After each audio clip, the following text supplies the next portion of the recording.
Things fiction does with coffee. You drink your coffee scalding hot. You use coffee as a tool to destroy your very own tongue, to eradicate any object of desire at all, because you are a robot. You use coffee for energy alone. It allows you to enter into a state of pure drive. You're alienated from coffee. Coffee disgusts you, and people try to force it onto you despite you not liking it. Or you're trying to drop the coffee habit and replace it with something like tea. You're cut off from human society and adrift without anything to anchor you. You drink your coffee lukewarm or too weak. You're cut off from the enjoyment of coffee like when it's too hot, but something's coming in the way of that. Uh, something's off in your world, and it's not until the narrative's complete that you'll be able to drink good fresh coffee again.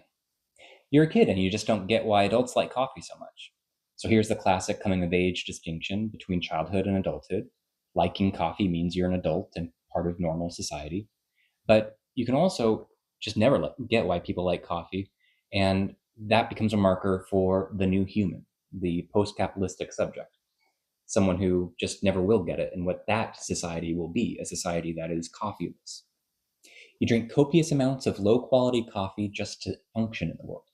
So instead of attacking your own taste buds, you have no desire to be part of the world, to enjoy your coffee. And coffee is the one thing that keeps you part of society. The world's ended, and you make great sacrifices in order to get coffee any way that you can. So here, this is a beautiful excess of humanity, a celebration in who we are, in the things that we give up, in the ways we enjoy what through sacrifice.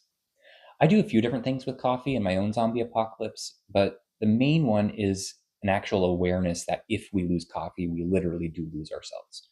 Not just a matter of the stance we take, but the fact that we have to take a stance towards coffee. And fiction does weird things with coffee. In Mulholland Drive, coffee is clung too tight. So it's not a surreal display of weird coffee stuff, but the actual grotesqueness of consuming coffee itself.